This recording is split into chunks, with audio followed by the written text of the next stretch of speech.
Assalamualaikum dan salam sejahtera. Bertemu kembali bersama Cikgu Iskandar. Dan untuk hari ini kita akan bersama-sama menyelesaikan aktiviti 7, kaedah lain menguji sifat asid dan alkali. Buku aktiviti sains tahun 3, unit 8, asid dan alkali. Baiklah, kita teruskan di muka surat 75. Okey, ini adalah aktiviti 7 ya. Di bawah tajuk kaedah lain menguji sifat asid dan alkali. Okey, kita lihat terus kepada buku aktiviti ini. Dan untuk menyelesaikan aktiviti 7 ini, kita harus merujuk kepada buku teks halaman 112. Ya.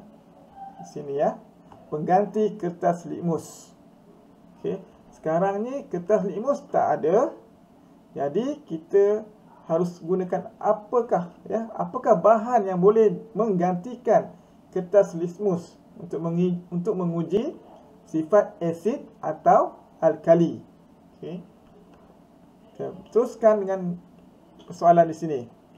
Aisyah ingin menguji sifat beberapa bahan, tetapi kertas litmusnya telah habis. Apakah bahan lain yang boleh diproses oleh Aisyah untuk menggantikan kertas litmus? Warnakan jawapan. Okey. Sekarang ni kertas litmus telah kehabisan.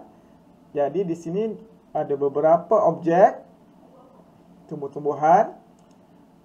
Di antara tumbuh-tumbuhan ini manakah yang paling sesuai yang boleh menggantikan kertas litmus untuk menguji sifat asid atau alkali? Jadi kita terus kepada muka surat sebelah, halaman buku teks. Jawapannya di sini. Ada kunyit, kubis bunga, bunga raya.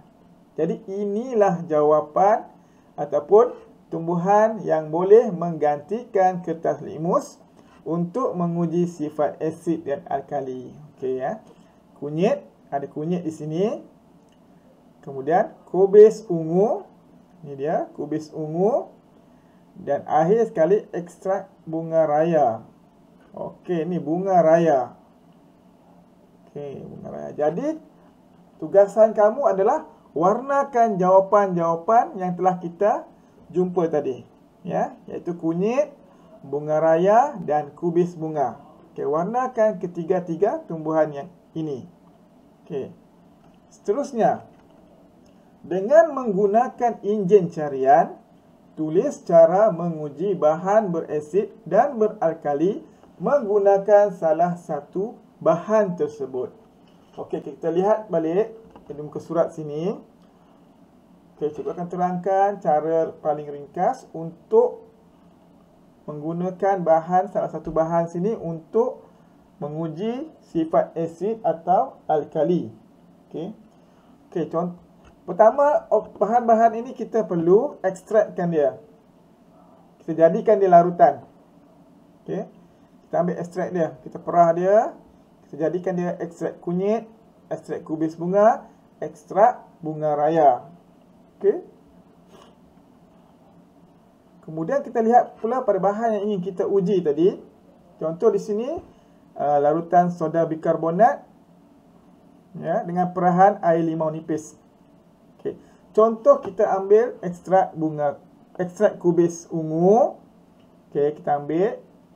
Okey, kita titiskan. Okey, sini digunakan kunyit, tak apa. Kita gunakan kubis ungu, kita titiskan kepada bahan yang larutan yang ingin kita uji tadi. Ya, contohnya di sini tadi ada perahan air limau nipis dan larutan soda bikarbonat. Okey. Bahan yang hendak kita uji harus jadi larutan ya, dalam bentuk larutan. Okey. Kemudian lihat pada perubahan warna.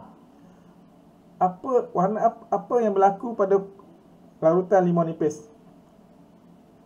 Dia akan bertukar warna apa? Contoh kita gunakan ekstrak kubis bunga, kita titiskan ekstrak kubis bunga ke dalam perahan air limau nipis. Tengok apakah perubahan warna yang berlaku. Sama juga untuk larutan soda bikarbonat. Kita titiskan ekstrak kubis ungu ni, kita kita lihat apakah perubahan warna yang berlaku. Dan perubahan warna itu kita bandingkan dengan skala pH.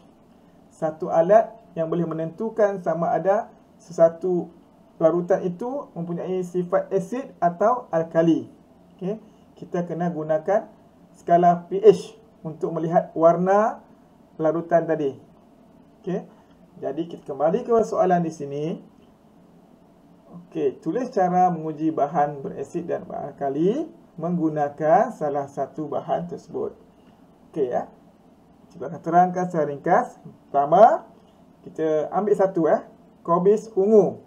Okey. Tukarkan kobis ungu menjadi larutan ekstrak. Okey. Kemudian kita titiskan larutan ekstrak kobis ungu ke dalam larutan yang diuji. Kita titiskan. Kemudian rujuk perubahan warna larutan yang diuji dengan skala pH. Okay, lepas ni cikgu akan tunjuk kamu apa itu skala pH. Okey. Okey, ini adalah skala pH. Lihat warna-warna ini dan kamu boleh bandingkan dengan larutan yang kamu uji tadi. Okey. Kalau hijau neutral, kalau dari nombor 1 hingga 6 ini adalah asid, ya, bersifat asid. Kalau perubahan warna itu menjadi warna seperti nombor 1 hingga nombor 6 atau 1 hingga 5 ataupun 6, maknanya itu larutan itu berasid. Dan kalau dari 8 hingga 14, larutan itu bersifat alkali. Jadi boleh rujuk perubahan warna itu dengan skala pH untuk menentukan sifat larutan tersebut. Okey, jadi seterusnya kamu boleh teruskan menjawab aktiviti tadi. Dan lepas ini cikgu akan tunjukkan jawapan cikgu.